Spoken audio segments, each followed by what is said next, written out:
Graveman has been so iffy for me all season long. Right on. But in the playoffs,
And one thing about the Astros, I will say this about their pitch, and this is why I think they really should keep Carlos Correa. You know he's the heart and soul of their team, the leader, and of course he's 27 years old, great defensive player, and he's going to give you at the plate. Of course, in the playoffs, he didn't come through this year like he's been known for doing. He's usually the guy that you can really count on to come through in the playoffs.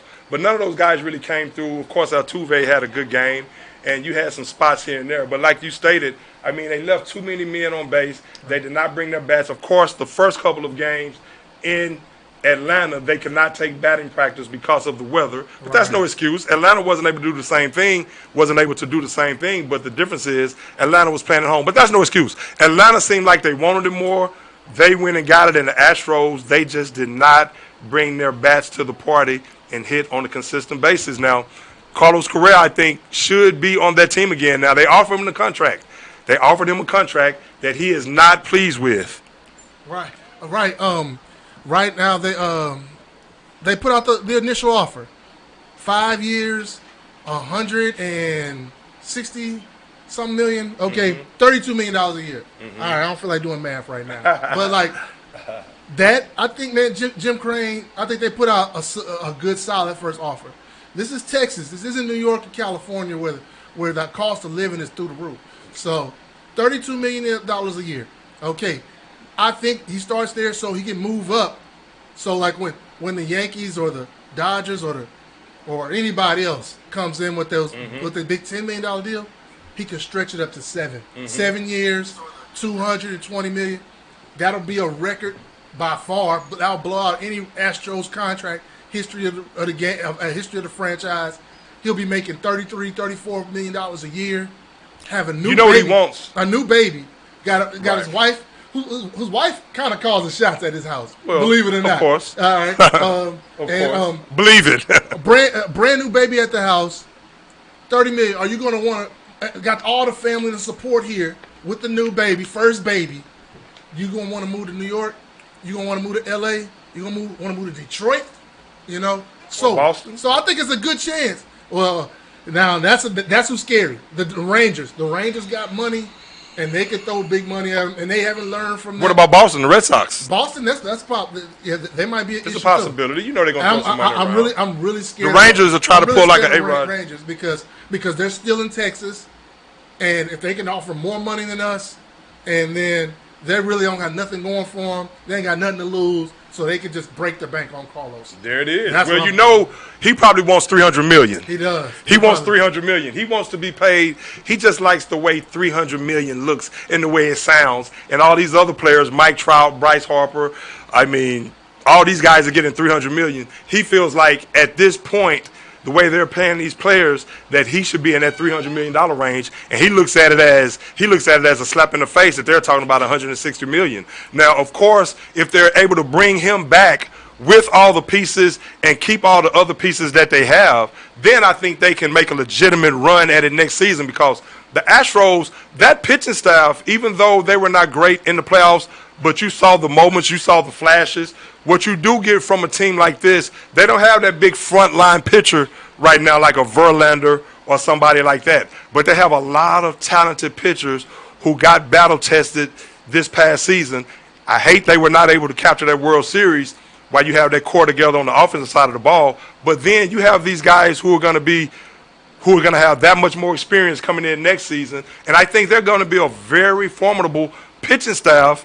I'm talking about bullpen as well. I just think from the stripes that they earn from playing in these playoffs and from going through the season like that. Now, Dusty, of course, we always have known that he's been known for making questionable decisions as far as when to pull his pitchers. That's what I said.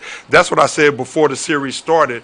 I said, how is he going to operate as far as knowing when to pull his pitchers, knowing when to ride the hot hand, so on and so forth. But in this particular series, the Astros bats just did not come to the party early and often, and they just did not show up. And that's who you would have thought. I mean, like when they lost that 2-0 lead, when Atlanta finally was able to overtake them and win that ball game 3-2, wasting that pitching performance by Greinke. Again, 11 men left on base. Then they had that outpouring of runs that next game where they came back from 4-0 down on the grand, and then they're just giving up grand slams after grand slams. Atlanta was doing a great job of just waiting on certain pitches, and they were taking advantage of it. I'm talking about grand slam after grand slam after grand slam. It's like, damn, you're going to give up that many grand slams. So Dusty Baker, before we move on from the Astros, of course, we're going to talk some college football. Basketball is near and dear to our hearts right now. Love what Steph Curry is doing.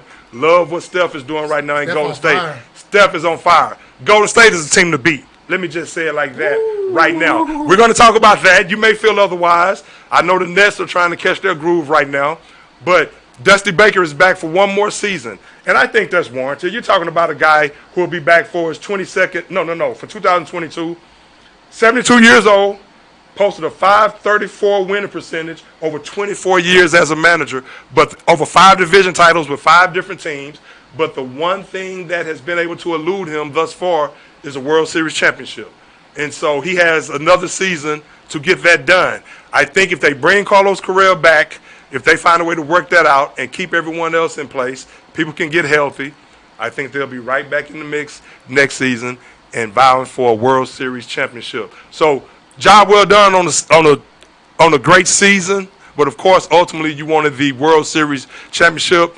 But again, much credit goes to the Atlanta Braves. For next year, the Astros, all right, they're going to have 2 plans. Okay, here the plan A is with Carlos, if they sign Carlos, and then plan B without him if they don't. Mm-hmm. Okay, now the Astros have extended the qualifying offer to Justin Verlander, which is $19 million, which is good. Mm-hmm. All right, so if another team signs him, I think we get their second best pick or whatever.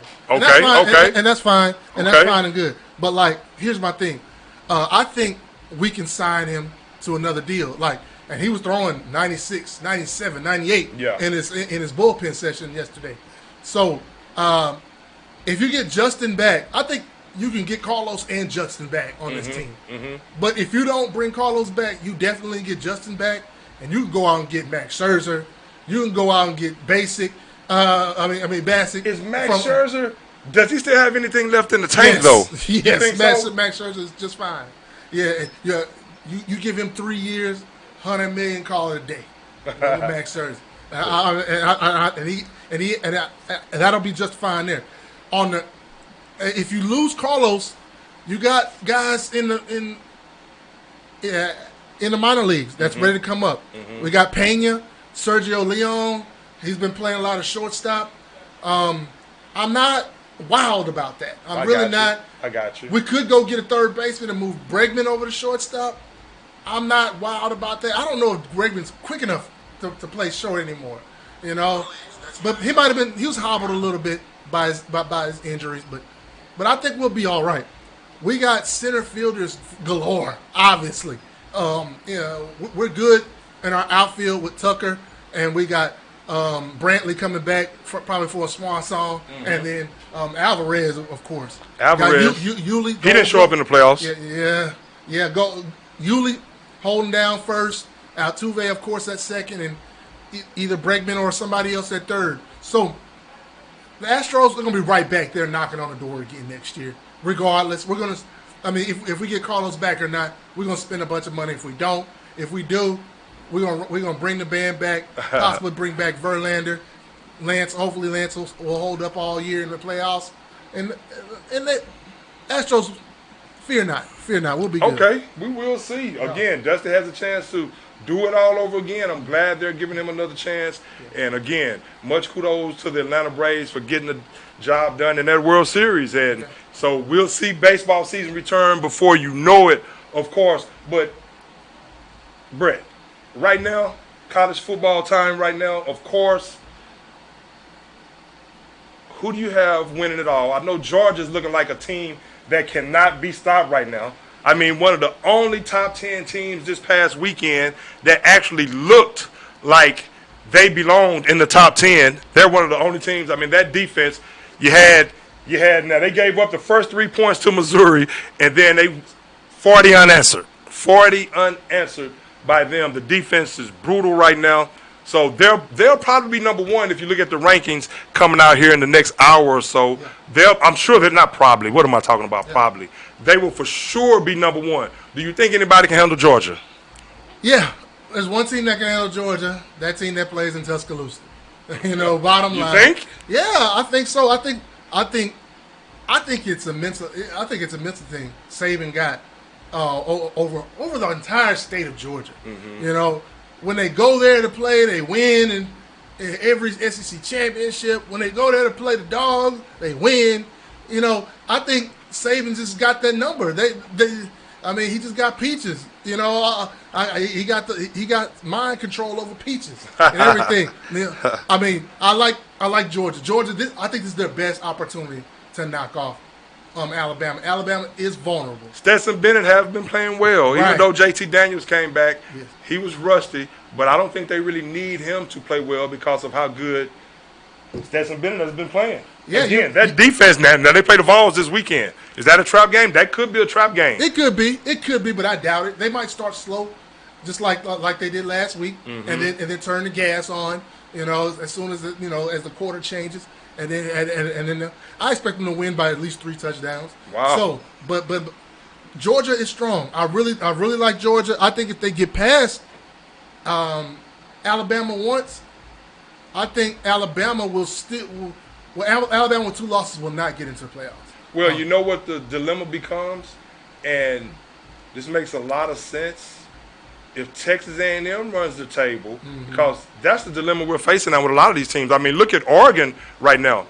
Oregon they went to Washington, and they played well against Washington in the rain. I think Oregon is feeling good about themselves because now they see that they control their own destiny. Right. I think before the playoff committee came out with their initial rankings, Oregon was hearing a lot of fodder about Ohio State being ranked ahead of them, even though they went to Columbus and beat Ohio State. So they really did not see where the Pac-12 had a chance to actually make it to the Final Four. Now that they're already in the Final Four, they're feeling good about themselves.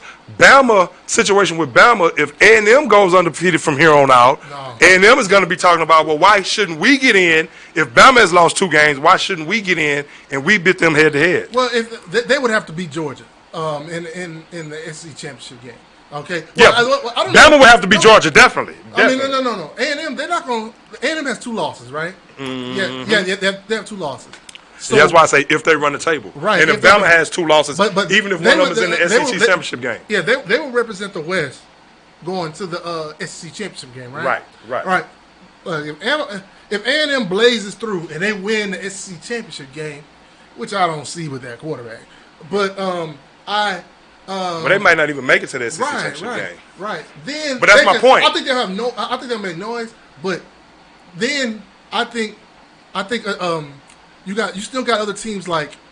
I think Georgia still has a chance to make it in if they're only 1 loss. If they beat Bama, if they make it in, I think Georgia won't fall out the top 4 if they lose to Alabama or if they lose to A&M. If they beat Alabama. Wait. If Georgia beats Alabama, all right, they're gonna play. They're playing Alabama in the regular season.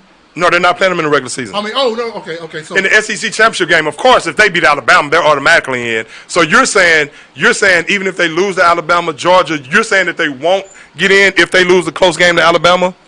I still think they put Georgia in. If they lose a close game in the SEC championship game, I think Georgia. To Alabama. I think Georgia and Bama get in then. Georgia and Bama or Georgia, yeah, okay. If Bama is the one that beats them, which is probably looking like it's going to have to be. Cincinnati's the wild card because if they run the table, they gotta go. But see, they're not. They're not going. You don't think so? They're not. Well, that's the thing, and that's what the hoopla was about last week. Now, if you listen, I know you're rooting against that. Of course. Now, here's what I say about that. Here's what I say about that. Now, one thing about Ohio State. Now, we were talking about Oregon a second ago. Obviously, when the rankings come out tonight, here's how I see it. I see it as Georgia, of course, still being number one. Again, they were the only team that really looked like they had a pulse in that top 5, top 10. Of course, Michigan looked good this past weekend. They rebounded by beating Indiana after that loss to Michigan State after a rivalry game. I like the way they came back with their focus. But you have Georgia will be number one. You have Alabama. Oregon may leapfrog Alabama because LSU came in with nothing to play for, and Ed Orgeron is not going to be there next season. And they came into Alabama and probably should have beaten Alabama. Literally held Bama to 6 yards rushing. Yeah. Held the mighty Alabama Crimson Tide to 6 yards rushing. That is crazy. In Tuscaloosa. Of course, if it wasn't for Bama's defense bailing them out and playing up to their ability when it mattered, they would have lost that game and they would automatically be out as of right now. So they may flip spots with Oregon. We shall see. Oregon may be ranked number 2 because the way they went to Washington and did what they had to do. They may be ranked number 2. Michigan State is obviously dropping out. They lost, so they're out. So they're leaving the spot open. I think Ohio State by default. So, yeah, Bama at 3. I think Ohio State by default. The Buckeyes need a lot of help. Hey, well, no. They're going to be in the top 4. No lower than 5, which they are right now. Now, they were 5 going into this past weekend. So, Michigan State lost. So, you would think they're going to bump everyone up, even though because most of those teams did not play well in that top 10 anyway. So it wasn't after Ohio State's game, which I was not impressed by. It was like after I watched the remainder of the games play out that day. I don't know, man. Okay, all right. Here's my thing about Ohio State. All right, there's 2 undefeated teams, right? Well, 3 undefeated teams. Oklahoma's still undefeated, right? Yeah. Yeah, I don't know. See, and they're still ranked number 8 because they don't like the way they've won. They're ranked number 8. Yeah. Okay. All right. They'll be ranked higher than that coming in. But if they win the Big 12 championship, they'll leapfrog Ohio State after losing to. I mean. So the Big 12 they have a championship this season. Okay, they'll have a championship. Yeah, they will. Now, I'm on record saying they didn't, but they do. Okay. All right. And Oregon, they got the tiebreaker over Ohio State, right? Mm-hmm. Ohio State if Ohio State runs the table, okay, and Georgia, and let's say Georgia runs the table, and Cincinnati runs the table, okay. So they don't like the way Cincinnati has been playing. That's only 1 spot left. You need Oregon to stumble. You need Oregon to stumble. Who you saying? Ohio State needs that? Yeah. No, we don't. I think y'all stay ahead of Notre Dame. I don't think Notre Dame. No, we are going to stay ahead of Notre Dame. You'll stay ahead of Notre Dame. If Ohio State wins, okay. Yeah, you need. Okay, let me backtrack.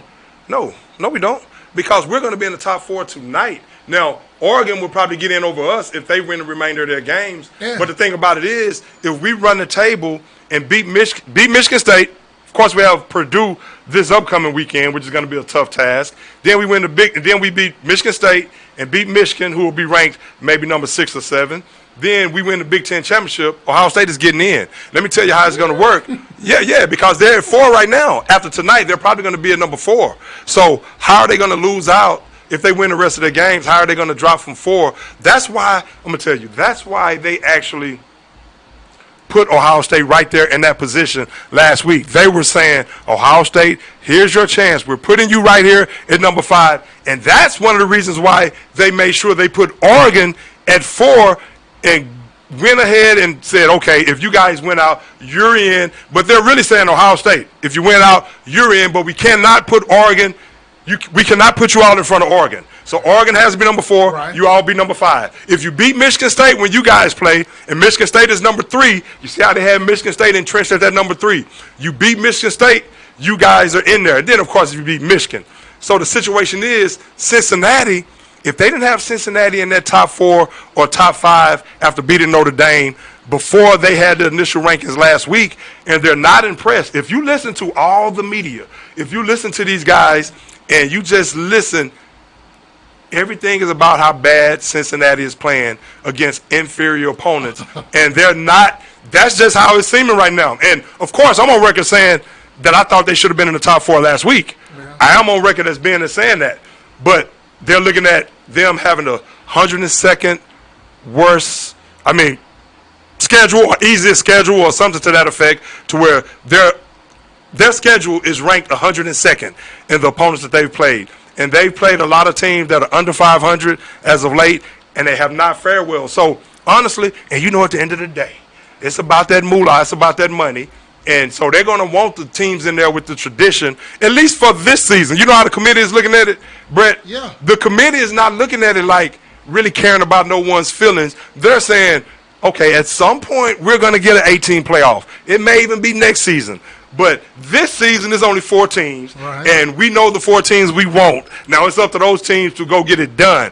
But Georgia, Bama, Oregon, Ohio State right now. Now let me say this about Ohio State. I'm saying all this about Ohio State.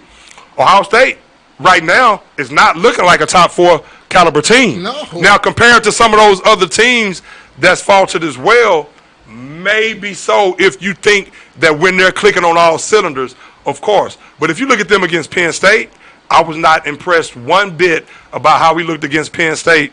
I thought we looked soft. I don't think we committed to the run game. Did the same thing. Too many mental mistakes. Did the same thing against Nebraska. Now, C.J. Stroud, what I have to remember is he is no Justin Fields, who we'll talk about later. He is no Justin Fields by no means.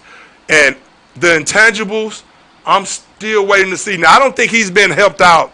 He's gotten better since the beginning of the season. He is a freshman. Now, I don't think he's been helped out by Ryan Day's play calling either. I don't think Ryan Day is doing a good job at all at play calling. I don't think he's committing to the run game with Travion Henderson.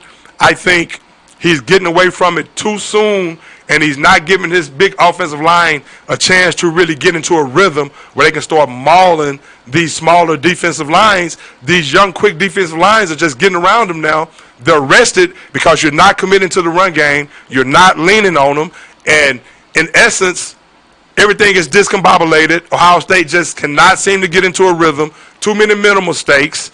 And I just don't see the play calling aspect. Everything is to the short side of the field. He's never throwing anything to the wide side of the field. I just don't see the creativity in this passing game right now. But a lot of that is because you're not running the football and you're not being committed to running the football. And on the defensive side of the ball, as far as Ohio State, they've gotten better, but they still give up way too many big plays, especially on the back end in the middle of the field. I heard someone say that the number 14, the safety for Ohio State, may be their best defensive player. Where? When? I have not seen a safety make a play yet this year for Ohio State. The only thing I see is if Blake Martinez in Nebraska, if they would have had – now, they've lost Scott Frost. They've lost a lot of games this year, 6 games by 9 points or less. So they're better than their record indicates. But if it wasn't for the turnovers that those guys have been accumulating this season, they would have a lot better record, even though Martinez is a good quarterback. But you saw what he was able to do when he was able to attack the middle of the field. And that's where Ohio State is vulnerable, in the middle of the field. They give up way too many big plays. You don't have a consistent pass rush, even though it's gotten better. You don't have a consistent pass rush. But I just don't like what I'm seeing from the Buckeyes right now. But having said all that, if they win out, I think they're still in. All right. Now let me tell you my feelings about the Buckeyes. Okay. I think you all have zero room for error. Okay. I agree with Not that. only do you have to win. I totally agree with that. Yeah. You have to win big, impressively. That's the first thing y'all have to do. First thing. De ons uno. Y'all gotta win. I don't necessarily agree with that. If you don't, let me tell you something. I think it helps. If you play and have to kick a field goal to beat Michigan and remember, we're talking. Y'all done. No, I'm telling you. I'm telling you, done. Brett, I'm telling you. I 100% disagree. No. You listen to the Sports Court, the show where we keep it 100% of the time. Hey, let me tell you about that, my friend. If we just went out, remember what we're talking right here. This is Ohio State we're talking about. This is Ohio State we're talking about. I'm just keeping it real. This is Ohio State. So if we win out and run the table and win the Big Ten championship, we don't have to blow out Michigan. We're playing on the road in a big-time rivalry game against a very good Michigan team this year. All we have to do is get out of there with that victory. Now, if Michigan beats us in this game, I'm on record saying that we're going to slaughter Michigan. But I may have to walk that back a little bit after watching us play the last couple of games. All right. Let me tell you where you're going to have problems. Okay. Now, you need to root for Georgia. You want Georgia to run the table, okay? Because that'll eliminate Alabama. Because if Alabama goes through it might eliminate Alabama. Because I'm still thinking. Oh, it will. Well, Alabama, it should. 2 lost Alabama. They out it of there. should. They out of there. But like I said last week, if the committee is operating from their own mindset, like I said earlier, you know what the committee is saying right now to people who don't think anything is fair or this is not fair. No. It's not fair. You know what the committee is saying? They're in the room saying, get over it. Because we're going to put who we want in there. We're going to get this money this year. And Ohio State is money, partner. But here's what I'm saying with that, too. But here's my thing. I think Bama could still get in if they play Georgia close. Again, unless A&M won out and they had something to say about that. I don't think the committee would care about A&M. Because it's Bama. If a one loss, let me tell you something. If Alabama beats Georgia in a close SEC championship game, I think Ohio State has no chance of getting in. 0 chance. Because both of them are getting in. Because Alabama, because a one-loss Georgia team getting in over Ohio State. I'm sorry, Greg. But like what I'm telling you now, and here's another thing. Oklahoma's still undefeated. You know you're wrong, right?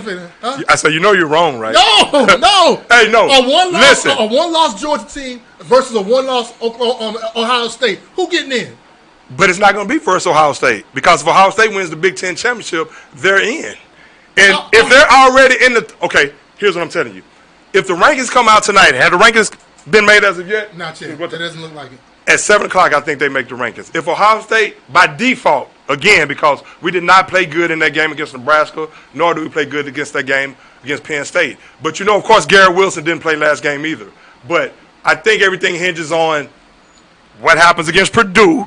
You have to come out there. You can't let them go crazy in the pass game. Purdue went crazy against Michigan State. Passed for over 536 yards. Passed for 536 yards. David Bell, the wide receiver, is going to be a first-rounder. Well, maybe a first-rounder. I know a lot of these college guys look like that, and then next thing you know, they're third or fourth rounders. He seems to be a very good receiver, and so he's going to play on Sundays. The thing about it is, though, Ohio State, the only thing Ohio State have to do is win out. If Georgia and Bama, it's going to be Georgia, Bama, Ohio State if they win out, and Oregon if they win out. All right.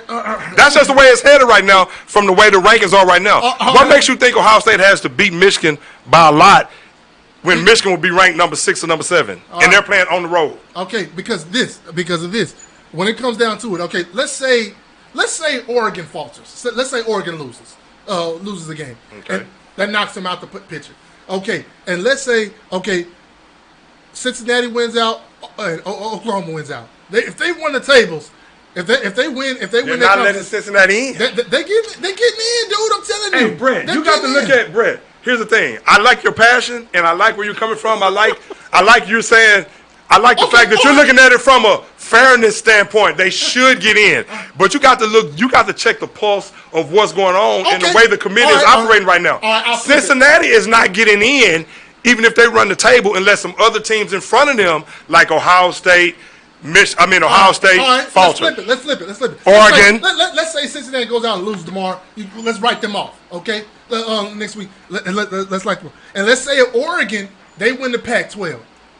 And then you got Oklahoma wins the Big 12. And then you got, so they're getting in. Those two are in. Ohio State gets in. And then you got the winner of the SEC. If that's Alabama, then it comes out. It's going to come down to a choice. It's going to come down to a choice between one-loss Georgia and one-loss Ohio State. And even though they won't have a championship, and y'all will, they may put. So you saying if Georgia lost to Bama, it's going to come? I still don't think it affects Ohio State. I still don't think it affects Ohio State. If Ohio State wins out, I still don't think it affects Ohio State because I think Ohio State will be one of those teams to go along with Georgia and with Alabama, and then Now, Oklahoma, I see what you're saying. If they win the Big 10 the Big 12 championship, but see, they're undefeated now. And they came in ranked number 8. So what makes you think just because how are they going to leapfrog Ohio State if Ohio State wins out and wins out against teams, and they're beating teams like, and they'll be beating teams like Michigan, who will be ranked in the top 10, Michigan State, Purdue, who can beat anyone right now, and then they win the Big 10 championship. What makes you think they're going to put, even if Oklahoma, because Oklahoma is not going to be ranked ahead of them tonight. So what makes you think if Ohio State wins out and Oklahoma wins out, even though Oklahoma in your eyes will be more deserving because they're undefeated, obviously, but that's the thing. The committee is not looking at it like that. They are. No, they're not. No, they're not. They're going to get in that. They're going by the eye test and who they think are the top 4 teams in the game. They're going to look at They're not impressed with Oklahoma. That goose egg going to be looking so good. They're going to say they're in the Power 5 conference. The committee is saying, get over it to all Oklahoma fans. They are a storied franchise. They're a blue blood team.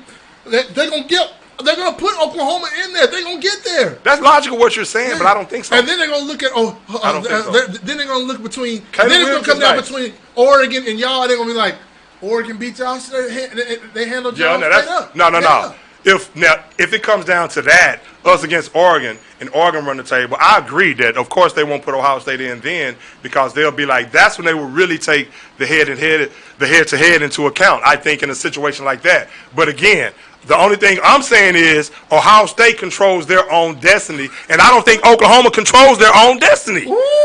Because if they did, they would not be so far back right now in those rankings. And I'm telling you, and even though that may be deserving in your eyes, I don't think the committee cares one bit about people thinking that a team is deserving. If they're not impressed with what their eyes are seeing, and they don't think that team is a top 4 team. Now, Caleb Williams, like I said a couple weeks ago, Caleb Williams has them playing to where it's almost looking like if he was playing at the beginning of the season, even though Spencer Rattler came in as a Heisman Trophy candidate, Caleb Williams is making it seem like, okay, how would they would have been if he would have started out the season like this? But they had to escape that game against Kansas State where Caleb Williams had to have some kind of fluke play where he grabbed the football. And that was like 3 games in a row where they barely won. The win against Texas right now is not looking like anything. So who are they going to have that they would have beaten by then compared to Ohio State? They're going to look at those committee members. They're going to look at that big goose egg. And they're going to be like, oh, it's so pretty. It's so beautiful. Cincinnati has a goose egg, too. I know. And they looked at it and they said, you're not in the top 4. They're not in the Power 5 conference. No, that makes sense what you're saying right there. But I'm saying if they were really looking at that goose egg, they would have put that goose egg over one-loss Ohio State when they had the initial rankings. Ohio State's strength of schedule is only going to get better from here. So how is that going to hurt them if they win out? And Oklahoma, even if they win out, and they're sitting at 8 right now. We'll see. I think you're being a little hopeful. No, hey, I'm looking at where they're ranked right now. Those rankings will change. I know they're going to change. I know it's not like what I'm saying is Ohio State controls their own destiny. That's all I'm saying. And I don't think Oklahoma controls their own destiny. Now, of course, we're speculating right now. But if you look at it, if anybody's from the outside looking in, and you look at it from where I'm coming from, here are the rankings right now, and here is the strength of schedule moving forward. If this team wins out, they're not dropping out of the top 4. And I'm assuming that we'll, by default, get into the top 4 tonight. But having said all that about Ohio State, before we move on, of course, to talk a lot of NFL football. Having said all that about Ohio State, I'm not impressed with the way they've been playing as of late. But I'm saying all this hinging on the fact I'm hoping that they will finally put it all together on the offensive. I mean, when the offense is playing good, the defense is not playing good, and vice versa. But I don't think Ryan Day is doing them any good right now by the way he's coaching over there. Too many mental mistakes, undisciplined, not leaning on the run game, not mauling people, and in essence what that's doing is not opening up things in the passing game for you like it normally would. There's no way that now Jackson Smith and Jigba, he had a big game, 14 catches, filled in for Garrett Wilson. Garrett Wilson should be back against Purdue, I'm thinking. Had a big 14 for 260 yards, I think it was, or something like that. The guy had a huge game. He reminds me of a young Randall Cobb. He really does. Great receiver. But then when he's going, you don't find a way to get Chris Olave going. Again, everything is worked to the short side of the field. You have to open it up, find a way to scheme these guys open like you know you can do. But he seems like he gets nervous in certain situations when the team he's playing against offers some kind of resistance. It seems like he kind of gets nervous in his coaching, and he's a lot more reluctant to open it up and do certain things to give his team a chance to win. And he gets one-sided with things. I mean, so he has to get it together. Ryan Day has to get it together. But I'm going to say this before we go, and I know you feel otherwise. If my Buckeyes win out, we're in. We're in. Hey, so we're going to see. So you're saying Oklahoma will be in over us? Yes, I say Oklahoma will be, and of course Oregon will be. Mm-hmm. And then so that's why I say Oregon. But of course, a lot of football still remains to be played with Ohio State, Oregon, and everyone else. So I'm just talking in the sense if Ohio State wins out, and you're saying the same thing if Oklahoma wins out, which they may not, we may not. I'm thinking we will, but we may not. I'm not as confident as I was the last couple of weeks coming in here after watching the way they played. And again, what I have to remember is Justin Fields, as gaudy as the numbers C.J. Stroud has put up, Justin Fields is not on that team anymore. So what that does with C.J. Stroud, it gives these defenses, you don't have to worry about any kind of run game from the quarterback. Any kind of run option, you do not have to worry about. So I think that's something right there. That's something right there to C.J. Stroud. That's something that works against him right there. He doesn't give you that other element. He's more athletic than a lot of people think, but of course you can't call running plays for him and things like that. It's just not going to work. And the defense knows that, so therefore they can sit on certain things and they don't have to worry about that run-pass option with the quarterback. So Ohio State is going to have to figure some things out. Maybe Ryan Day is going to have to start incorporating him more in the run game just to keep the defenses honest, and we'll see how that works out. But he has to commit to the running game. Again, you have the Purdue Spoilermakers coming up this weekend. You have them coming up this weekend. And you know they're going to come out there ready to play like they do all the time, especially against Ohio State. Don't lay an egg. I know. You see what happened a couple of years ago at Purdue. Yeah. You see what happened a couple of years ago at Purdue. We lost that game. Yeah, I know you guys, of course, it's obviously y'all miss Justice Fields, but Sermon, that's who y'all really miss. I mean, basically. Travion Henderson, one of the best backs in the nation. Yeah, he is. They got to give him the damn ball. Yeah, I mean, but yeah, what's the problem? Why isn't he not getting the? Well, see, but that's the thing. I mean, if you look at his carries, they finally ramp him up after a while. But the thing about it, I don't like a lot of the running plays. They don't lean on him early and often where they really should be establishing the run. Right. It seems like it takes them a while to really get that push from the offensive line. So when they give him the ball sporadically early on, the defense is breaking through, stopping them for losses in the last couple of games. And then he breaks through in the second half. He still had 92 rushing yards last week. The week before last against Penn State when they bottled him up in the first half. And then when Ryan Day finally started committing to the run, and the offensive line finally decided that they were going to be physical, he ended up with over 140-something yards, close to it or something like that. Yeah. So, but Ryan Day just has to commit to it. He hasn't committed to it, and the linemen haven't gotten going early where they could get into a rhythm to really get him going. But so we'll see what happens moving forward. But you know what? Speaking of moving on to the NFL, speaking of Justin Fields, how did he look yesterday in that game? He looked good. He looked like he's starting to pull up the big boy pants. Yes, he is. Yes, he is. Man, I say let him play. I think the way they handled him in the beginning of the year was terrible. You know, I think it was poor coaching, poor line play, poor planning. Yeah. Now they finally game plan to what his strengths are. Mm-hmm. He was making all throws, making great decisions. Look more comfortable. Look comfortable back there. The kid is tough. Yeah. We know that. We saw him against Clemson last year taking shots. Mm-hmm. And he took a record amount of sacks the first couple of times. Yeah. We know the kid is tough. Yes. He is. So. He is. But you don't want to put him in a situation where he's taking all those hits. So, put him in the pocket, roll him out, make him a mobile target. Mm-hmm. But he doesn't have to run. He just needs to be mobile back there, being able to and be able to see in his lanes and make his throws. Looking very good. I said that he had the highest ceiling of all these quarterbacks in the draft last year. I said that. I said that last year. I said that during the draft time. I stick with it. Mac Jones looks good. I don't believe in Trevor Lawrence. And I love Trevor Lawrence. I think he's going to be just fine. And I think we can talk about Jacksonville in a second. Buddy, and for the Jets, bust. I think he's not going to be a good quarterback in this league. Well, he's injured right now, so now it's going to be a dilemma with the Jets. Right. The guy, Mike White, his name, the backup quarterback, he's playing well for the Jets. Yeah. So I wonder what's going to happen when Zach Wilson comes back. I like Zach Wilson's arm talent. I think he can be a really, really good quarterback moving forward. And, of course, they need to put the pieces around him. And, of course, I liked his highlight reel at BYU. Now, if you think he's going to be a bust, that's your opinion. I like his arm talent, so we'll see what happens for that. I don't really know too much about his intangibles. Again, he did play at BYU, but it's interesting. Right. Okay, I got you. And then I did see, again, where Mike White is coming in, and he's had success in those first couple of games. Now, of course, Zach Wilson is the number 2 overall pick. It's his job. I mean, when he gets back healthy, that's just how it works. I mean, but Mike White is making it very interesting, and you're playing in the city of New York where there's going to be a lot of media attention. So when Zach Wilson does come back, he knows right now he has another rookie on his team. Is Mike White a rookie, right? I think so. Yeah, I don't know where he came from. He has another first-year quarterback, at least for the Jets, a young quarterback on his team that's nipping at his heels right there. So maybe that will motivate him.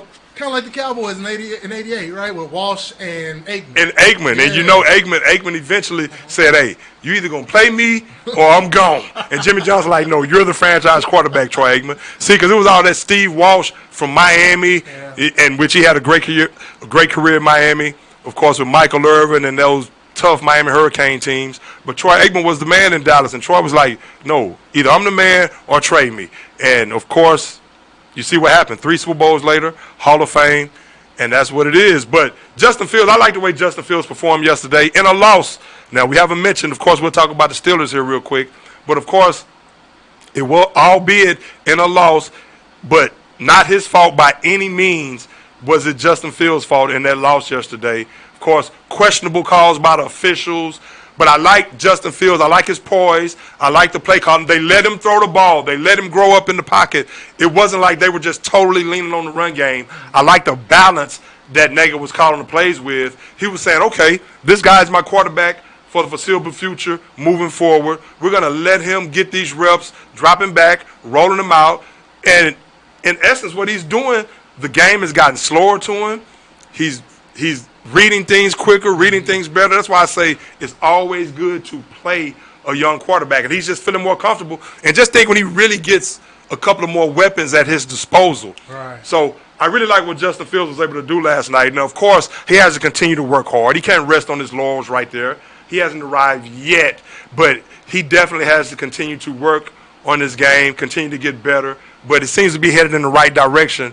And that goes to show you when you let guys play, they can gain that valuable experience, get used to the NFL speed, get used to how things are being done. And he's just looking more comfortable. Now his God-given ability is just taking over right now. So, of course, the Pittsburgh Steelers, hey, Brett, I knew once they left a minute and 40-something seconds left on the clock, I said that's too much time. Right. That's too much time. Now, of course, you're feeling good about the way your young quarterback is playing and you want to move the ball downfield. But I thought they maybe should have mixed in a run or two with David Montgomery somewhere in that sequence right there just to eat a little bit more time, especially when you got like close, like in field goal range. I thought maybe you should have ate up a little more time, a little more clock.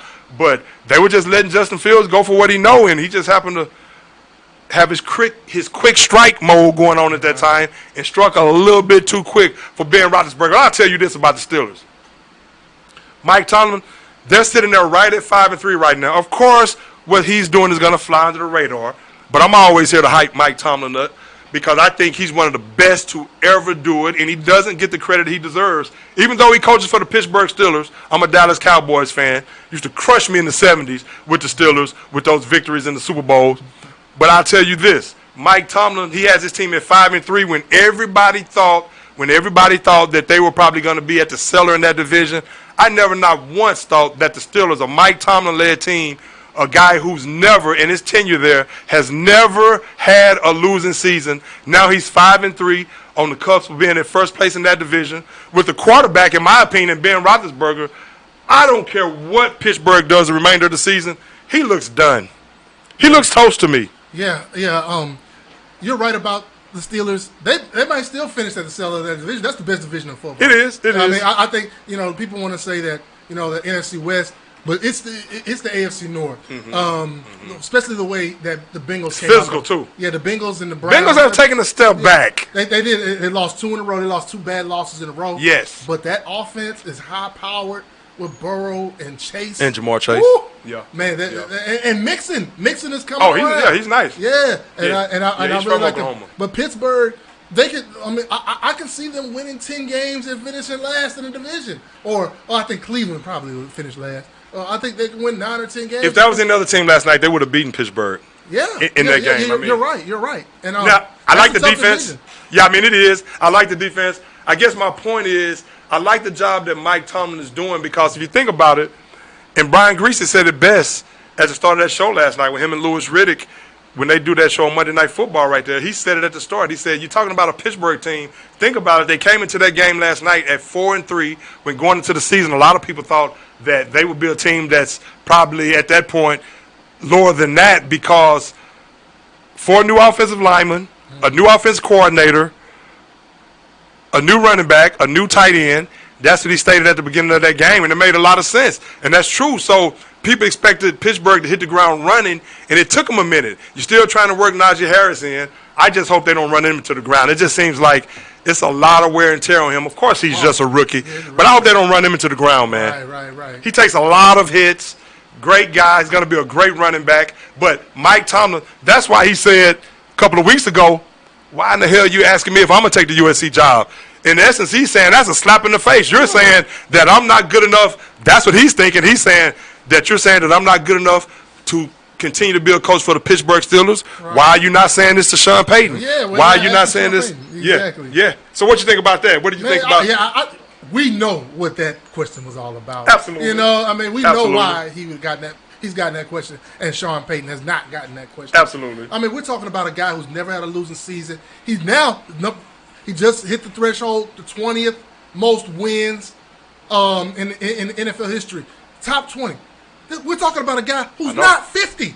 He's not 50. I know. He's not 50 years old. He can be one of my homeboys. He can coach for another 30 years. Yeah. He can be out there. I mean, he's not old like Belichick in his 70s. Mm-hmm. He's 50. Mm-hmm. He's 48, 49 years old. Mm-hmm. So to sit there to try to question with a young exuberance and young energy. So he may coach. He's 85. Exactly, man. So I mean, well, I just like giving him his props, man, because if you look at it, and again, I think part of that too was what we're saying without saying about the reason that they did ask him that question, and I don't blame him for going about it the way he did, but I bet they won't ask him that question again because he's like, I have one of the best jobs in all of sport, being a coach for the Pittsburgh Steelers, a team that's only had 3 head coaches since Chuck Noll, of course, Chuck Noll, Bill Cowher, and Mike Tomlin. I think before we move on, I think part of it too was a backhanded compliment in a way without actually saying. I think part of it too was them actually saying that they think that Mike Tomlin will be great with young men as well. I don't think Mike Tomlin looked at it like that. Of course, he only looked at it one-sided, and most people only looked at it one-sided, which probably is fair. But I think, too, they were probably looking at it like he seems like the type of guy, a great coach in the NFL. If things don't work out in Pittsburgh, and he doesn't feel threatened by anything in Pittsburgh at this point, even if he did have a losing season, he knows that he's there. So it's just a matter of what he will want. But I think he's looking at it, I think a lot of people are looking at it, we're looking at it like he seems like the type of guy with his age, like you're talking about, young, exuberant, who can relate to those younger players, those college players, and probably would be a sensational recruiter and could actually go to Los Angeles and turn around one of the most historic franchises, colleges, one of the most traditional colleges, the college with one of the richest traditions it is in college football in USC. And they probably looked at it like he's the type of guy that can go in and transform a team because he's a leader of men and he can relate to those young guys. He'll probably be great at recruiting. So I think part of that was part of that, but even though, of course, only a tad bit of that was part of that, in my opinion, maybe. So, but OBJ is not with Cleveland right now. No. Speaking of that division. Yeah, he was placed on waivers yesterday, and as of 4 o'clock today, he cleared waivers. He is now a free agent. And sources. How do you think they handled that in Cleveland? Huh? How do you think they handled that in Cleveland? Baker Mayfield and those guys. I don't know. No, go ahead. It's a weird situation. Part of me wants to say that Baker Mayfield is not a good quarterback, and for him to not be able to utilize Beckham, but when Beckham doesn't play, he plays like a good quarterback. Yeah. You know, I can't figure that out. Something happened off the field. I don't know. And here's the thing, and I don't know either. That's the thing. It's strictly speculation, but from what I hear people, and I've heard this on TV not too long ago, that a couple of people said that they used to hang out together. Even Baker Mayfield said, as of a couple of days ago, that him and Beckham are friends. Now, I don't know what happened in that relationship, but it seems like to me, now Baker is a better quarterback without Beckham on the field. But in my opinion, they traded for Odell Beckham Jr. Now, he kept his cool for the longest. He got injured last year. I remember last year when they finally started finding some ways to get him the ball, he was making plays. If you remember that reverse against the Dallas Cowboys, the guy can still make big plays. Right. He blew out his knee. He comes back in 7 months. He shows you that he's working hard. I don't know, like I posed a question to Eddie last week, and I don't know what's going on in practice. I don't know if he's not a practice player, which is not the case because I know he's a hard worker. Again, the guy came back in 7 months. But they traded for Odell Beckham Jr. To me, what it says that and 3 first-rounders. 3 first-rounders. And, of course, they have to do a better – they should have done a better job of incorporating him, not force-feed him. He didn't have to be the number 1 guy, but he was on his best behavior.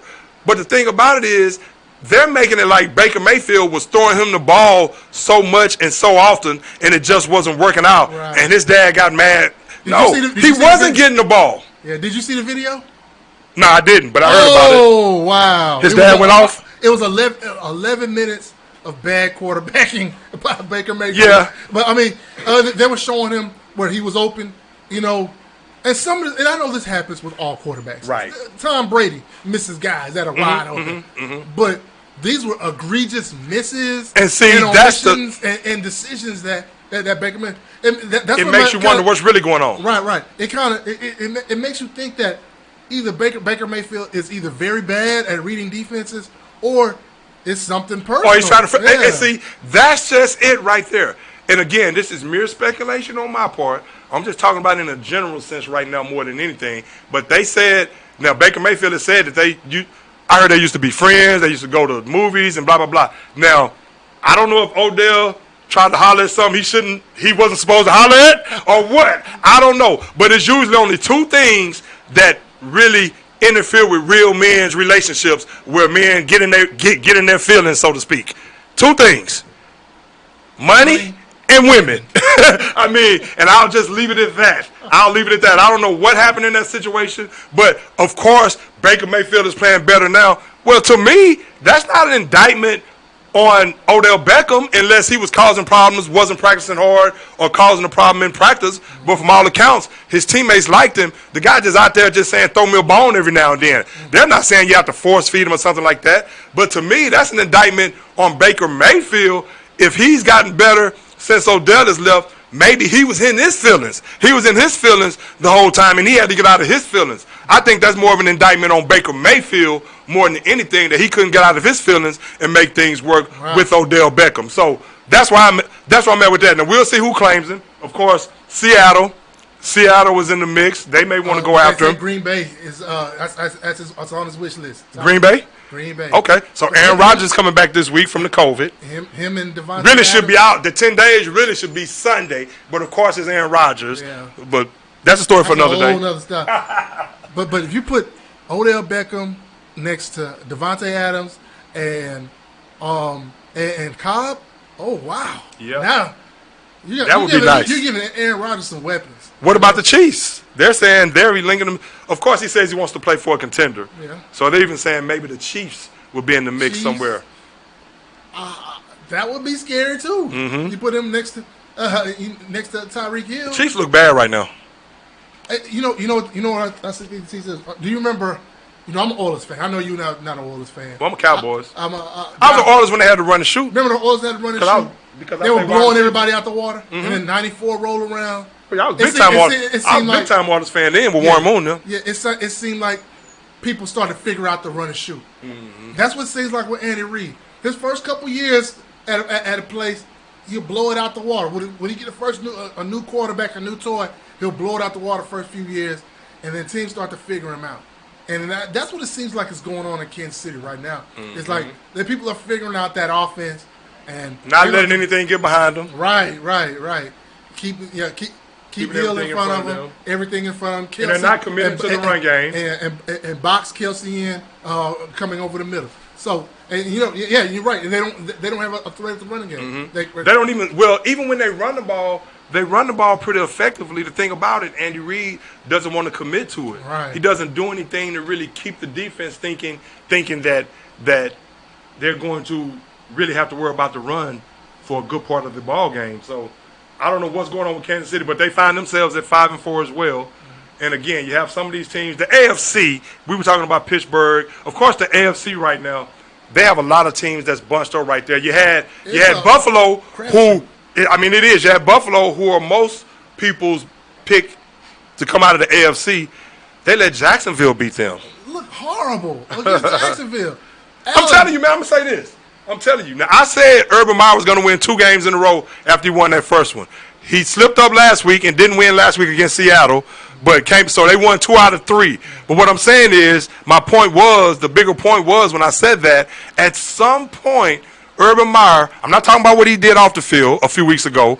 That was egregious, and he should be reprimanded for it and held accountable for that. But hey, that is what it is. If his wife is okay with it and they're good, I'm good. But I'll tell you this, and of course, obviously he knows he can't do that again. He can't act that way in public like that again and be caught on camera, yada, yada, yada. But I will say this. At some point, I knew Urban Meyer, and of course, that may be the last game they win. But you see the way their defense played. They've been competitive all year. I like Trevor Lawrence, actually. I like Trevor Lawrence a lot. And at some point, Urban Meyer, this guy is a winner everywhere he's been, even though it's been on the college level. Yep. He's going to have these guys ready to play. And you saw that defense, Josh Allen, the MVP Josh Allen, the MVP candidate on offense for the Bills, he wasn't even the best Josh Allen on the field that day. The Josh Allen on defense for Jacksonville actually was the best Josh Allen on the field. But so Jacksonville, I like what Urban Meyer, and again, that may be their last victory this year, but I don't think so. I just think they still got the Texans on this game. Okay. How many times? Twice or just one? One more time. Just one more time. So I think Jacksonville is a team that, again, Urban Meyer, he's finding his footing right now. I'm sure he's in practice, laying down the law, doing what he has to do. I'm sure these guys love playing for him, and they like his approach. He's always been a motivator. I don't care what level it's on. And I just think he's a great football motivating type of coach. And just give him a chance. I don't think he's going to be one of those college coaches that bust in the NFL. I really don't think so. I really think if you give him a chance, he's going to break through with Jacksonville again. And I say that mainly because I like the fact they have their franchise quarterback in-house already. Maybe they may need to make some changes with the offensive staff. I don't know. I really haven't evaluated that and analyzed that. Really haven't watched them a lot, but I'm not crazy about Darrell Bevell. Is he still calling the plays? I don't know. Yeah, I think so. But I think Jacksonville eventually, I think if you stick with Urban Meyer, I think they're going to be just fine. I like Urban Meyer to the point where I'd like to see him leave. I'd like to see him. I was hoping kind of he'd get dismissed. Because he's in the Texans. Because he's in the Texans. No, because I want him to go to my Miami Hurricanes next year. But like that's neither here nor there. Mm-hmm. I'm like Trevor Lawrence. I don't think he's going to be a superstar. I think he's going to be a good quarterback in the league. I think just like Herbert and Herbert's going to be a superstar. No, Herbert's not going to. Herbert? Herbert's going to be good. He's what? not going to be a superstar. No. Brad, I'm surprised to hear you saying some of this stuff. But that's your opinion. There's only room for a few superstars in the league. He's a superstar already if you really look at it. Other than not, he threw for 356 yards yesterday. Yeah, they're 5-2. I understand. They're good. You see what he did last year as a rookie. The only quarterback that's come close to that is what doing that his rookie year. What, Dan Marino or in his second year? Wait. His second year was last year, right? Or was he a rookie last year? He's a rookie last year. But you saw his rookie season what he did. And he's only been that much better this year. You don't think he's going to be a star? I don't see any improvement from last year. He looked like he looked last year. He looked solid. Well, they did lose 2 games in a row. Or was it 3 games in a row? They did. He got out the gates quick. And I get you. That's your opinion. I mean, but I think he's going to be a A good guy. He'll be a good quarterback. He might make. I think he's going to be a great quarterback. I think he's going to be a great quarterback. He'll make a couple of Pro Bowls, but okay. do I think he'll be a top 5 quarterback? No. You don't think so? Okay. No. I don't think he'll reach. Well, it's a lot of good quarterbacks. You have Deshaun that has to get back into the fold. Patrick Mahomes, of course. Tom Brady is still playing at a very high level. But I think Justin Herbert is one of these quarterbacks. Put it like this. He should have been the first quarterback taken. If you go back, you do that draft from last year, he's drafted before Tua. And what he has going on with the Los Angeles Chargers right now, with that receiving core and that running game, I think he's handled that very well. And I think he's on the path to stardom. I really do. Now, of course, he has to stay healthy. But with the weapons that he has around him and with what he's done thus far, statistically, I mean, I don't see what tells me he's not going to be a star. But if you say you think he's just going to be very good, I respect that. That's your opinion. What do you think? What do you think about, speaking of quarterbacks then, what do you think about Tua? I mean, now the Dolphins, they thought they would be better this season. Obviously, Tua, he's been injured in and out of the lineup. Is he going to be that guy? I don't see it. Now, that's what that's why I have more concern about him. I really don't see him being anything special. I think he might be. That's it right there. I think if he reaches his ceiling, he could be a solid quarterback in the league. I got you. If he reaches his full potential. I don't like the way they use Jalen Waddle. They turn him into a possession receiver. Yeah. What is he averaging, like 10 yards a catch? Yeah, they need somebody to push the ball downfield. He's a burner. He's a burner, man. You can't let him average 10 yards a catch. I know they're trying to get him the ball and let him do things after the catch, but as a receiver, you can, with that kind of ability, you have to average about 15 yards a catch, bro. Right. You have to be looked at as a big play receiver. And of course, most people that's watching know it's more so the scheme more than anything. It's not Jalen Waddle. But I don't know about Tua as well. I mean, he's 6 feet tall. I saw him in the preseason. I saw him sling the ball around. The arm is like I thought. He can throw it, but they haven't let him challenge downfield like I thought they would up to this point. So I don't know, man. So what else? You got Lamar Jackson. Hold on, let me get your take on the Texans. Let me get your take on the Texans. You know I can't let you out of here without talking about the Texans. Right. But, of course, there are some other teams. I want to get your take on the Cowboys. Get a little NBA in here before we get out of here. Again, Eddie will be back next week. But the Texans, Deshaun Watson obviously did not get traded by the trade deadline. What are the Texans? What are they thinking? We don't know what they're thinking because they're not talking. Right. And I hate continuing to speculate. Of course, the Deshaun Watson saga, they don't have a resolution to that because the 22 civil suits that were filed on him, there's still no clarity in that, so we don't know what's going on with that, what's going to happen with that. Obviously, other teams did not budge on mortgaging their future because they don't know what's going to go on with that. The Texans, where do they go from here? They've lost a lot of the fan base. Right. Now, the thing about the Texans and where it differs from Jacksonville, with Urban Meyer and Trevor Lawrence, their fans, if you look at how giddy their fans were in that stadium in that game against Buffalo, they're looking more, they see light at the end of the tunnel, and they see the progression, and they can see the future being very bright in Jacksonville, whereas I don't think in Houston, no one really understands the forecast of what the Texans are doing. I don't think the fans, have anything at this point to really get excited about. Right. With you being a Texans fan, what is your take on that?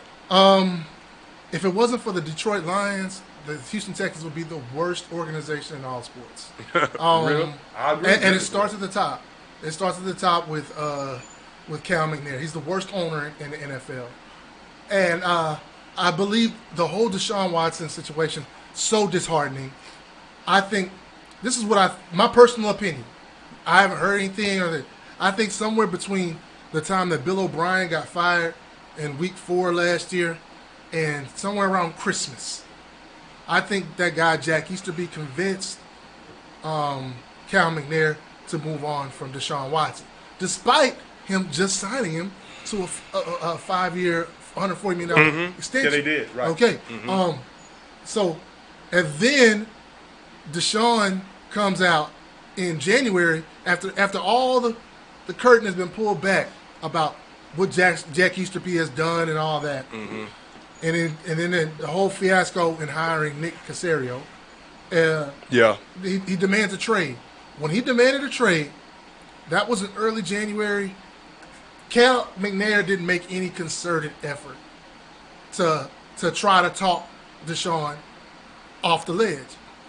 When Green Bay, I mentioned that last week. Right. When that they have to do now. When Aaron Rodgers went off talking about he wanted to be traded and all that, the Green Bay brass sat him down, worked out a deal with him.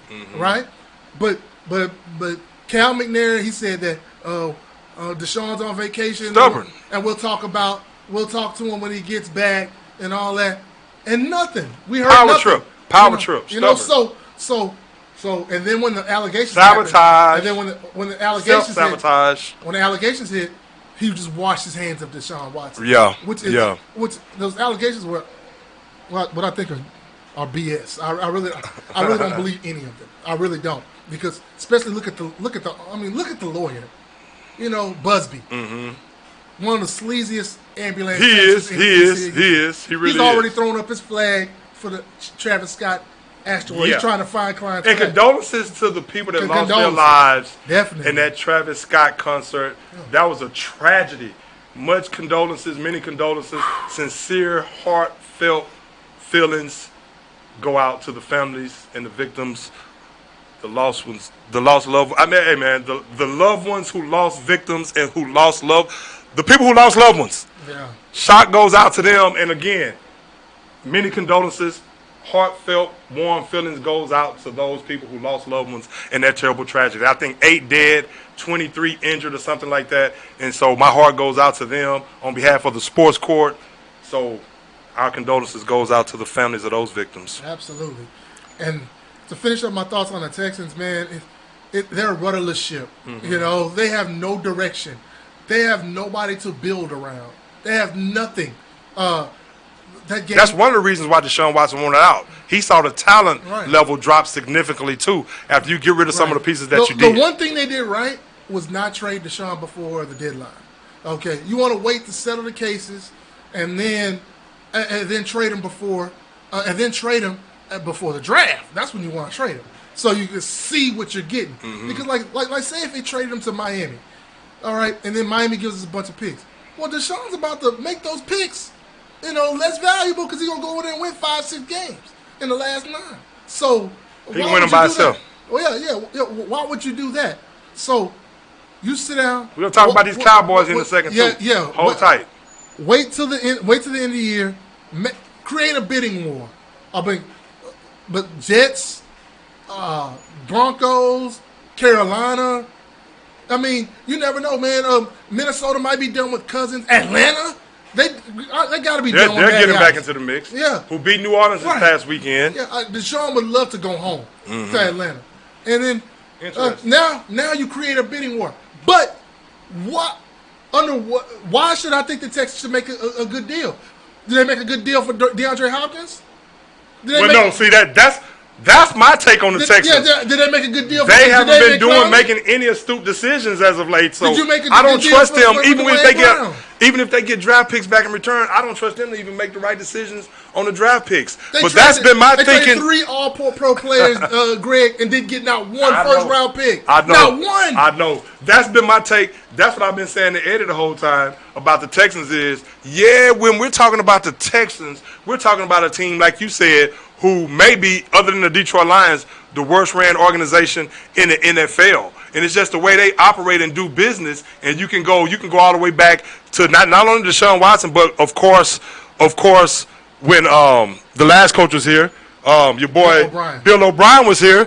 BB, who's now at Alabama. Of course, when Bill O'Brien was here, the decisions he made, getting rid of Deshaun Hopkins, and I can go on and on, but the decisions that they've been making as an organization, freezing out Deshaun Watson, allegedly, that's why he initially got mad as well. Leaving the organization, but the players, JJ Watt, it's just the way they've been handling business, and that's why everything right now is mere speculation. You don't have them coming out really giving the fans anything to hang their hats on, something that they can look forward to see what type of direction they're going to go in, because everyone is so hush about everything in that organization, and they just leave everything out there for speculation. And just the way they handle their business the last 2 or 3 years has not been good at all. And I don't trust them in any situation when it comes to making decisions that's best for that team and for the city and the fans of the Houston Texans. Right, man. It's the way they operate. Absolutely. I was listening to Indy Kalu on Sports Talk 790. All right, and he's talking about when he played, he never saw the general manager. He never saw. He never saw the vice president. Nobody's accessible. He never. But the Texans, they're out there running gassers on the field during practice. They're out there throwing the balls, warming up receivers. Yeah. I mean, the general manager and the vice president. What the hell is going on? What's going on? You don't have any assistant coaches that can do that type of stuff? I know, man. I mean, come on. I mean, they're not a top-notch run organization. No, they're not. They're not. And it's terrible from the top down. Cal McNair, man, Greg, it's getting to the point, man, where I see these allegations for these owners, like the Suns owner with the racism and all stuff. I be hoping that Cal McNair get caught up in that type of stuff. Oh, is that right? Man, that's what because they're gonna make their Suns owner sell the team. All that crap he was saying. Yeah. Oh, yeah. Yeah, we can talk about that. He's talking about how Draymond Green can say the N-word. Why can't I? You know, come on, bro. Same thing with like a David Sterling. 13. Come on, man. Yeah, that's that right there. I don't want to get. I got you. I want to. Because I'll start going there. We'll be there. We'll be there. Okay. I want to talk about them boys. Hey, with the Cowboys, you know what? Hey, this past weekend, I think it was an aberration. I think what happened was, at least I'm hoping it was, I think the Cowboys are still a very good team this season. But what happens is the defense, when the defense continues to play soft like they've been playing and continue to give up big plays, you see teams right now, and this is why I said with Trayvon Diggs, as great as he's been, and he falls for double moves. And I don't want to be a prisoner of the moment. The guy is having an MVP-type season on the defensive side of the ball up to this point as a cornerback. But that's why I was starting to say last season that I could see him as a very good free safety because he's instinctive. And when you're playing free safety, you have more room to roam, and you can probably take more chances and maybe bite a little bit more on certain things if you have that recovery speed to get from one side of the field or from one player to the next. When you're playing cornerback and you have that, and you have that in your arsenal to where you're biting on everything and you're over-aggressive, sometimes that hurts you. And that's what I saw a lot last season. Even though I saw the raw talent and the raw ability, I always saw him in trail position or getting beat because of a double move or something like that. Again, he's shown me that he's faster than I thought he was. But that's why I started saying I thought he would be a great free safety because I just thought if you let him just roam back there with that type of skill set and those type of instincts, I think he can be special. But at cornerback, teams are figuring out that they're not going to shy away from him. They're going to go at him. They're going to use his aggressiveness against him. And that's what they're doing, and that's what Denver did the other night, even though I thought that was interference, but that's a story for another day. let me chime in real quick. And then I'll elaborate more on the Cowboys. Yeah. He doesn't have to be as aggressive as he needs to be. He has a tremendous closing and speed. He does. And make a speed. So imagine kind of range he would have from back there. I think he needs to. What I think he needs to do, he needs to be more patient and wait for the second move and then close in. Because I think he's so quick to jump the move, to jump the plays. Yeah. I mean, he's incredible at it, and that's how you get caught up. He get caught up on and getting beat on the big plays. But yeah, go ahead and finish your point. I'm sorry about that. Oh no, you're good. No, man, hey, bro, we just chopping it up in here. The only thing I was saying with the Cowboys is, of course, they came into that game. Denver came ready to play. Yeah. And the Cowboys went in there. Been reading their press clippings too much, and that's the first thing I was saying when I was watching the game. We were all Cowboys fans in there. I actually went out and watched the game this time. Went out and kind of kicked it a little bit. Why did I do that? I don't know. Should have stayed right at home because they didn't even show them on TV at home. No. And so I say, okay, I met some people out. We hung out and watched the game, and was it a disaster? The Cowboys literally went out there and laid an egg. Dak coming back from that injury, he looked rusty. Zeke got banged up, but you know what? I really didn't look at it like, oh, man, it's the end of the world, it's the end of the season. I just thought it was one of those games that it's probably something good for the Cowboys to humble them up and realize, hey, everybody's out to get you every week now.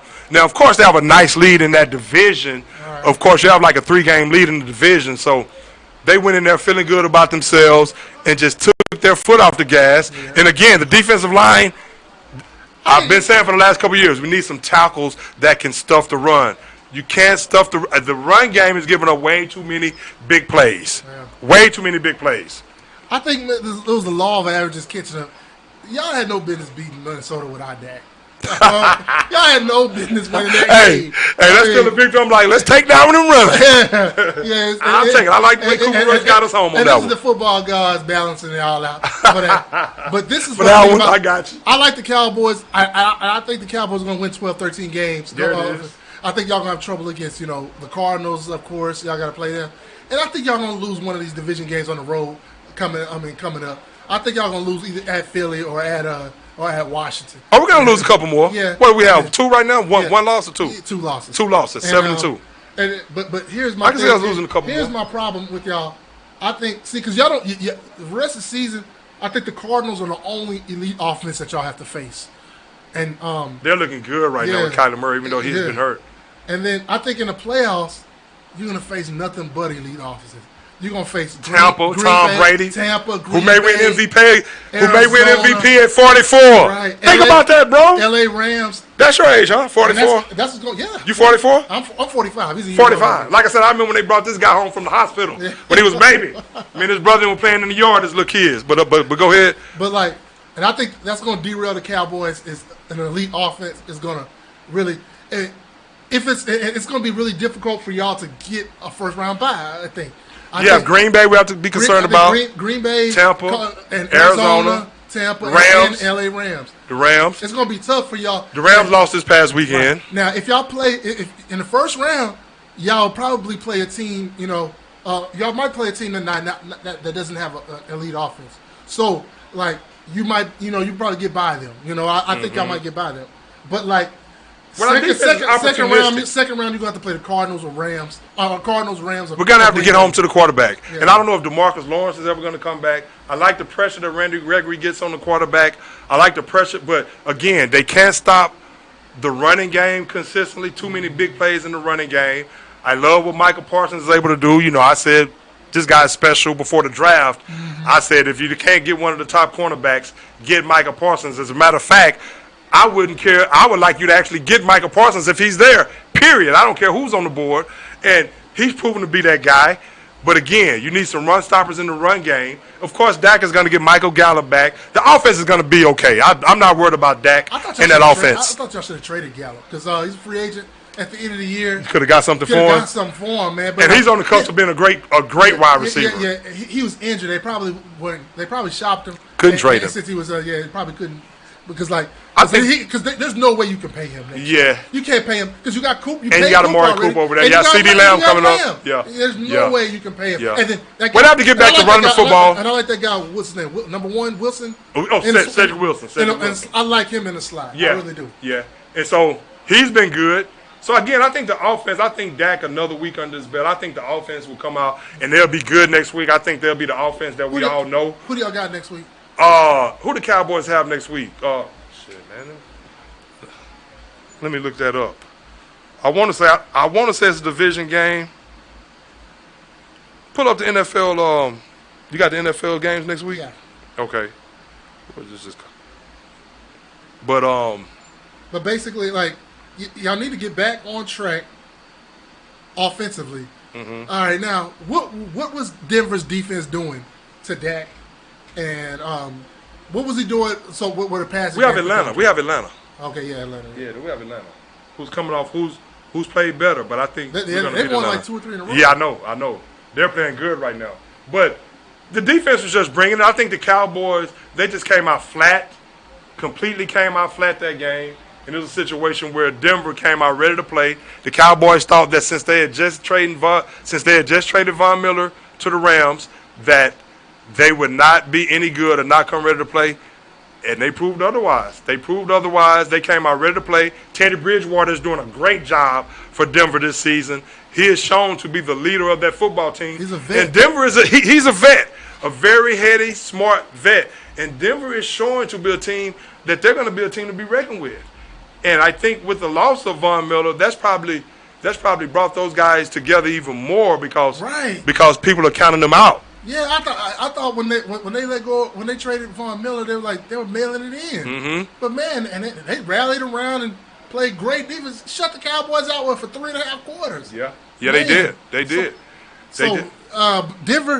Denver's a team that's going to be in the Deshaun Watson sweepstakes this spring. But Are they? Can they make any noise in the playoffs this year? I don't think so. I don't think so this year. Now, that division is too tough. Especially since they lost Von Miller. Even though I just said it's probably brought them together. It's probably brought them together more so than they don't have enough total firepower on offense. No, I mean they don't. You have Noah Fant at tight end. You have two very good running backs though, and Melvin Gordon and Williams, right? Yes, Williams from North Carolina. So and they got Jerry Jeudy. Javonte Williams. Jerry Jeudy is injured. Yeah. And then you have Hamlin, who's out for the year, I think, with a knee. Yeah. So that's some more speed. They drafted that speed to compete. Wide receiver Patrick is pretty good. Yeah. So we'll see. But I don't think they're a team. I think the teams in the AFC, of course, Baltimore, Lamar Jackson, they're always going to be tough no matter what. Even though I think they're too dependent on Lamar Jackson. I think they just have to get him some help. They keep winning, man. But they keep finding ways to win because of his exploits. And, of course, they're always going to have a tough defense. I would love to see Beckham go there. I would love to see Beckham That's another place where he could probably land. You give Lamar him. Because let me say, Lamar can throw the deep ball. We know yes, that. Yes, he can. And you give him a little. And Beckham can get open. Yes, he can. He runs great routes. Now, maybe he's not the Beckham. Now, here's the question about Beckham. Not to go back on this tangent about Beckham. But speaking of Beckham and how he fits with Baltimore or any other team for that matter, here's the thing. Now, he's 29 right now. Of course, he's coming off the ACL. But he's probably not the Beckham at 22, 23. But you saw the way he came back from that ACL injury. And a lot of the video that I seen, he was running, he was getting open a lot of times and just wasn't getting the ball. So you find a way where you just incorporate him, get what you can out of him. He's probably not going to be that deep threat. And see, that's the thing. When Beckham first got to the league, when he was having all these exploits, one thing I used to always say that even though he looks explosive, he only ran like a 4.5 in the combine. Is that right? Yeah, like a 4.48, 4.4. I mean, if I remember correct, he's not a true speed burner.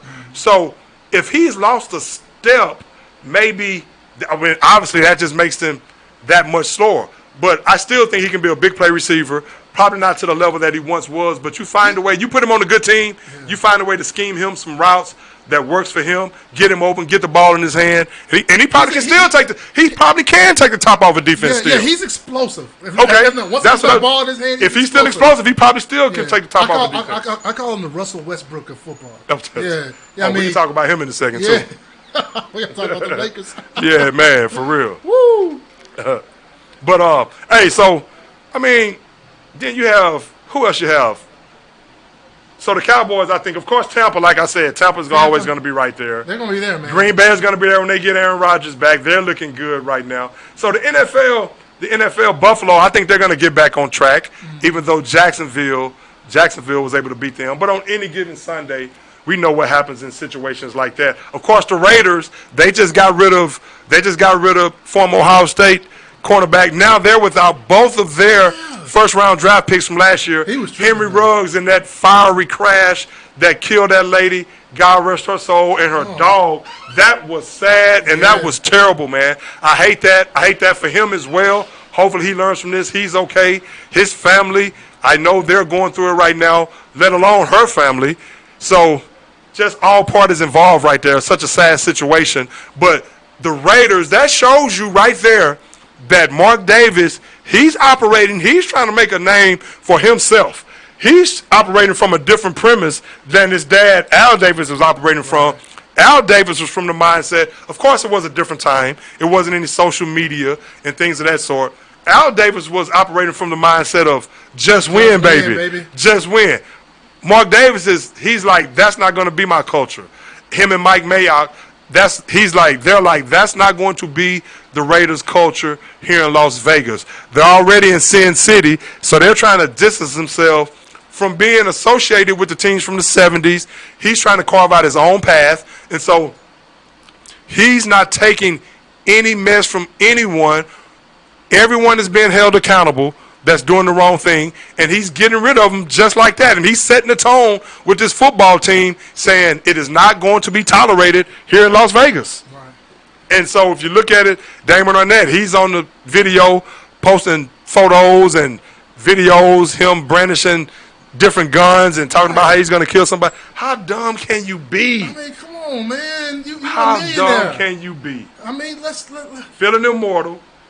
Yeah, I mean, I don't understand. Trying to be tough, trying to be hard. That's why they have these NFL symposiums, and they make these kids go to these symposiums and go through these seminars before they even touch the field, and so to see how to conduct themselves. Like that show Ballers. Your boy Eddie George was on the best, one of the best Ballers episodes of all time. And The Rock was explaining on the do's and don'ts on what you should do at the rookie symposium. That stuff, you gotta hold on to that stuff. You gotta have good people around you, man. You have to apply it. Yeah, you have to listen and apply it. And of course, I've gotten older now, and of course, when I was younger, I made some crazy decisions. I get that, and I get there. Everyone has to grow up and go through things. I get that. But you should know, man, in today's social media, you should be old enough and wise enough to know certain things you can and cannot get away with. You should know as an NFL player, you cannot get away with posting a video like that. No. It is going to go viral. I don't give a damn how young I once was. I would be wise enough to know if that was the way of the world at that time, if that was social media back then, that you couldn't do that if I was playing in the NFL. So just dumb decisions. They say he had question marks coming out of Ohio State about his character, but they took a chance on him anyway. But I like the fact that the Raiders are cutting the cord like that. You see what happened with John Gruden. You see what happened with Henry Ruggs. You see what happened with Damon Arnett. So I like what they're doing in that regard. They lost this past weekend, but they're another team that's been competing in the AFC as well. I think the Chargers are going to continue to compete. I do disagree with you. I think Herbert is going to be a great one. I do think he's going to be a great one. But I feel you on that. That's your opinion.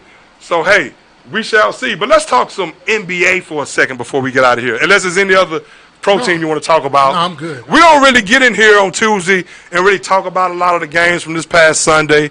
I mean, I'm sure you all have watched enough ESPN and Fox and NFL Network and whatever, and gotten wooed by all the stats from this past weekend and all this and that. So we kind of come from a different angle. Now, if you want us to talk about a certain game from this weekend, just leave us a note or something. We'll do that. Every now and then we do, and we harken back to a couple of games here and there. But we're not going to come in here and break down the past Sunday in its entirety. That's just not how we do it here. And really don't completely look ahead to the weekend. We just kind of do it how we do it. Sometimes we probably will look ahead more games. Is there any games this week that you can think of? Let's talk some NBA real quick, man. I mean, of course, the NFL is going to play ball this weekend. Watch. There's going to be some good games. That's all I can say. But real quick, the Rockets. I don't want to spend too much time on the Rockets, but I like the core. I like the talent. Of course, they need, in my opinion, they need a savvy veteran on that team. That's a leader. And I'm not talking about Eric Gordon, because they need to learn how to close games, and they're going to have to learn the hard way, but they need to learn how to close games. They're competing. I love the way they're competing, but they're going to have to learn how to close games without all these turnovers. Jalen Green is going to be a superstar, in my opinion. Kevin Porter Jr. can be great as well. He's a shoot-first type point guard. I really don't like the way him and Jalen Green mesh to this point, but they're both still real young, 19, 20 years old. So I think they're going to get it together. But they just need to get that chemistry together as a team, and they need to learn how to work on one accord. I mean, one night is one person has it going. The next night, it's like they don't pass the ball to this person, and yada, yada, yada. But so what's your take on the Rockets? Young pups, young superstars. You got 7 kids under the age of seven under the age of 25. Over half the team under the age of 25. I don't like how the Rockets have kind of abandoned the pick and roll. The pick and roll is a staple with Christian Wood. That's what Kevin Porter and Christian Wood need to get back to, that pick and roll, because they kind of abandoned that, and it seems like they kind of discombobulated a little bit. They're running picks. Yeah, they do look discombobulated. But Wood diving hard to the basket, that's something he did last year. Yeah. I mean, and that's what they're not doing this year. I think that's the biggest hole in his game right now. Yeah. I really like Jalen Green. He's still a little timid. He hasn't taken the bull. He hasn't taken the bull by the horns. He has to take the ball to the basketball. Yeah. He has good intentions to do so, but a lot of times he'll settle for that three, which he's been knocking down. Right. And he's like he wants to take it off the dribble.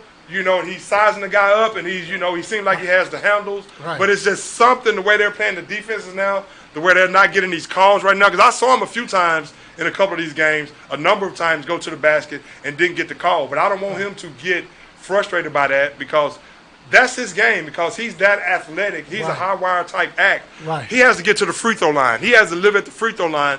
The more you do that early on, you start building that reputation as being a guy that's aggressive like that. You're going to use your athleticism to get to the basket.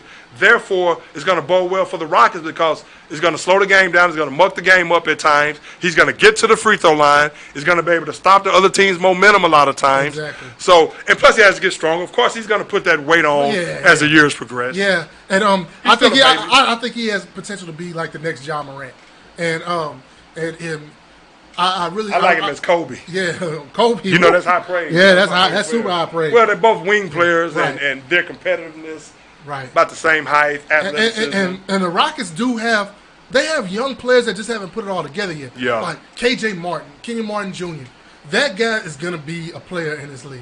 High flyer, plays defense. He does. You know, can run the floor with the best of them, and so athletic and just throw it up there and let him go get it. You know, I like Jayshawn Tate.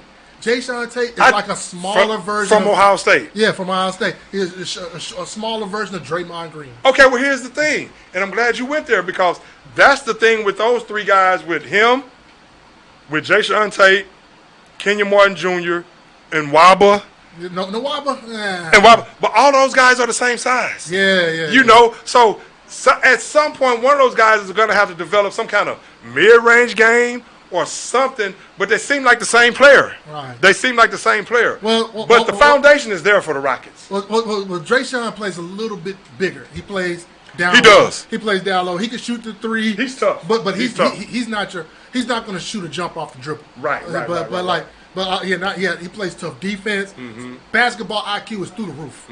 Yeah, that guy's. He always makes the right play. He's always in the right place. He's going to do your dirty work. Yeah, he does your dirty work. And Armani Brooks, the kid from U of H, dead-eye shooter. We just need to give him more. I think Nwaba's taking too much of his time on that. I like to see him get a little bit more of Nwaba's business. And so the Rockets, the Christian Wood is an enigma. He really is. Yeah, he's not aggressive every night. He settles for threes too much. I don't think he really likes his settles role on the outside. Yeah. And I think next year we're gonna trade him. What I'm telling you, Kevin Porter Jr., he's a shoot first type of point guard, and now you have Jalen Green as well. I think some games he feels that he's getting frozen out. I think Christian Wood is feeling that way as well, and they just haven't found that chemistry as a team. I just think them playing together. If this is going to be the team moving forward with Kevin Porter Jr., Jalen Green, Christian Wood, you have Sengun.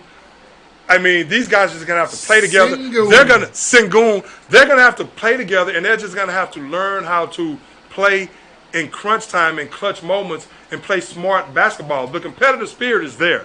They just need to cut back on the turnovers. Once they do that, learn how to win in close games. Again, I think they need them a veteran on that team to show them how to do things and how to be professional. I don't think Eric Gordon is that type of leader. I really don't. If they cut down on turnovers and shoot foul shots at 65, 70%, they shoot 70% from the foul line, they'll be fine. They'll win games. Yeah. But they're not doing that. I know. There's way too many foul shots. I know. Now, Ben Simmons was fine. What I always say, money talks, BS walks. Ben Simmons, all that hype about, no, I'm not going to report. Again, once they start finding that check, once they start taking money out of that bank account, finding them $360,000 a game check now all of a sudden he wants to comply with their rules. The Philadelphia 76ers, wanting him to see a team doctor as far as his mental health or a doctor that they recommended. Now he started complying with those rules once they started back levying those fines against him. $360,000 a game check. I don't care what kind of stance you have. Now, Kyrie is a different dude. Kyrie is taking a different stance. That's a story. We'll talk about that another time, but we've talked about Kyrie a number of times. He still hasn't reported. One thing I do give Kyrie respect about is after seeing Aaron Rodgers and his fiasco, him lying to the American public about him trying to mislead the American public about being immunized or whatever he said he was, but he wasn't vaccinated, so he lied. at least Kyrie is being 100 about it. He's just like, I'm not going to take it, and it is what it is. Hold me out or do what you have to do or change the rule. So I give him credit for that, especially after watching the way Aaron Rodgers handled that situation. Again, he's really supposed to be out Sunday, but you know how that's going to go. You know how that goes. Now, no, he's back Saturday. Technically, Sunday, he's supposed to miss this game, but I'll leave that alone right there. I respect Kyrie Irving because he stuck to his guns and he's missing that money. And he sticks to his principles. He does. I don't think I'm not an anti-vaccine. But guys like that said they weren't gonna get vaccinated. Guys like Wiggins said that he wasn't gonna get, and then he looked and saw how much money he only missing. Yeah, ran and money got talks, bro. Money I'm telling you, man. But Kyrie Simmons, I don't know what's going. Yeah, yes, he is. Yes, he is. I give him credit for that. Even though I hate the fact that he's leaving. The Nets are playing better right now. KD is being KD, of course. Harden of shape. Harden is out of shape. He came in out of shape. He had 28 the other night. He's like a fullback out there. Yeah, I mean, he really does. He really does. And they have some other players that's been stepping up for them. But they need Kyrie. I say all I say about Kyrie, but we know Kyrie is a score machine. He put the ball in the basket a lot last season. And they need that third option because if they're going to beat Golden State, who I think is the favorite right now, the Lakers, we'll see what they're going to do when LeBron gets back. Of course, I want to see LeBron do well. You have Anthony Davis, Russell Westbrook, who's still playing out of control, making egregious turnovers at the most inopportune times. But he's still putting up his numbers. He's still going to be Russell Westbrook.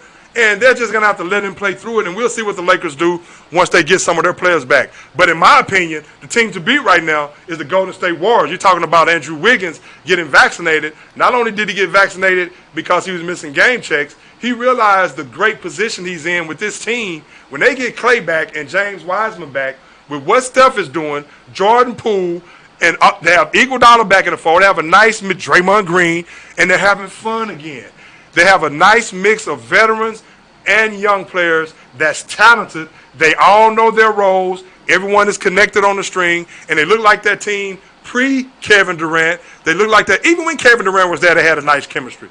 But they look like that team that's hungry again, that's trying to win it when they had Harrison Barnes. That team. And again, just think about when Clay comes back, how it's really going to space the floor. But Steph right now is playing at another level. Steph right now is playing at an MVP-type level, and he's at the heart of his prime at soon-to-be 34 years old, I think it is. But Steph is a guy that can play forever because he can shoot the basketball. His game has never been built on athleticism as far as high jumping and things of that sort. So he's crafted with the basketball. He can use both hands. He can pass with any hand. Again, and all the talent that he has around him in Golden State right now, the way Kerr is letting these guys play, figure things out. And Kerr doesn't get enough credit for the job he does of getting these guys ready to play and getting all these guys to connect on one accord. And I think he does a great job of doing that. All these guys buy into the system. And Golden State, now they're looking like the best team. I mean, there's so many teams we can talk about. Hold on. All right, now, what about Golden State? When Clay comes back, okay. Who loses minutes? Poole goes to the bench, right? Poole goes to the bench, but he's just got off the bench to come in and light it up. He come in and light it up off the bench. Okay, all right. When Wiseman comes in, that means Looney goes to the bench. Mm-hmm. Okay. I think Wiseman should eventually start at that center. You have a rim protector, a guy that can rim run, pick and roll. He can roll to the basket. I mean, I think once you get him healthy, I really think you drafted him number 2. You let all that perimeter action go on around him, and he's athletic enough to where he can run the floor, he can shoot the 3 and space the floor. You let him rim run, rim protect. That gives you that defensive anchor in there. I think Wiseman is going to be a 20 and 10 guy more sooner than later. I really do, if healthy. Now, 20 may be asking too much because it's so many scores on the team. All right. So he's going to have to get his at some point. You know, he's got to get in where it fit in.